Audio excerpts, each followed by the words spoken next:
பேட்டியில் தொல் திருமாவளவன் அவர்கள் இந்த சீமானையும் நாம் தமிழர் கட்சியும் தமிழ் தேசியம் பேசுகிற கட்சி அதே இந்திய ஒருமைப்பாட்டு தான் ஆதரிக்கிறாங்க. தமிழ் தேசியம் பேசும்போது தான் தேர்தல் போட்டியிடக்கூடாது, தமிழரசன் மணியரசன் மாதிரி ஐக்கியமாட்டு போகணும் அப்படின்னு சொல்லி போட்டு இப்போ பேசுகிறாரு.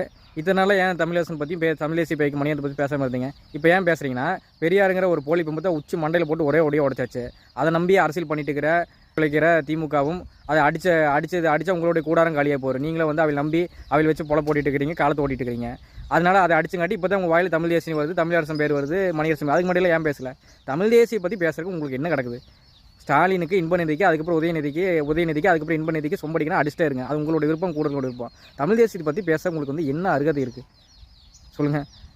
பெரியார் கண்டிப்பாக தமிழ் தேசியத்துக்கு எதிரானவர் தான். அவர் வந்து தமிழ் தேசிய பாதைக்கு ஆதரவாக இருக்க முடியாது. தமிழ் தேசியம் வந்து அது பெரியார் எப்படி தலைவராக முடியும், வழியாட்டு இருக்க முடியும்? வாய்ப்பே கிடையாது. அதனால் பெரியார் எதிர்ப்பு என்பது அப்படி தான் இருக்கும். இப்போ அதை எதுங்காட்டி இப்போ தான் தமிழ் தேசியத்துக்குள்ளே வரீங்க. ஏன் நீங்கள் தமிழ் தேசியம் பேசி அதுக்கு தான் போய் இருக்கிறது? அதை ஒன்றும் பண்ண முடியாது.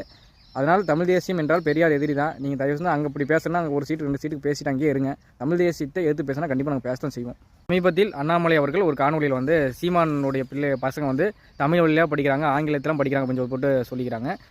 நல்ல கல்வி இங்கே வந்து அரசு பள்ளியில் கொடுக்குறதே கிடையாது. அதெல்லாம் தனியாருக்கு வித்தாச்சு. அங்கே மேலே நீங்களும் இங்கே கீழே ஆடுற திராவிடும் தனியாருக்கு தூத்து. இங்கே வந்து தமிழ் அழிக்கிறதுக்கு திராவிட என்னென்ன பண்ணணுமோ எல்லாம் பண்ணியாச்சு.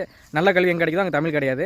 அரசு பள்ளியில் கிடைக்கும். அதே ஆங்கிலத்தை மாற்றிட்டோம். தமிழ் வழி கல்வி கிடையாது. நம்ம கொள்கை தமிழ் பயிற்று மொழி, கொள்கை மொழி, ஆங்கிலம் கட்டாய மொழி, அதுக்கப்புறம் விருப்ப பாடமே எந்த மொழியெல்லாம் வச்சுக்கலாம் சொல்லிட்டு சொல்கிறோம். நல்ல மொழி, நல்ல கல்வியோட தமிழ் இல்லை.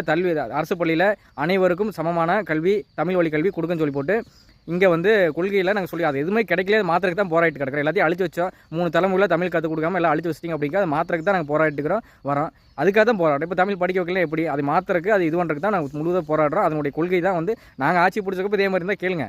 இப்போ வந்து அதெல்லாம் இருக்குங்காட்டி தான் போராடுறோம், மாறுறோம். நல்ல கல்வி கிடைக்கல அப்படிங்கிறத போராடுறோம், மாறும். அதுக்காக தான் போராடுறோம்.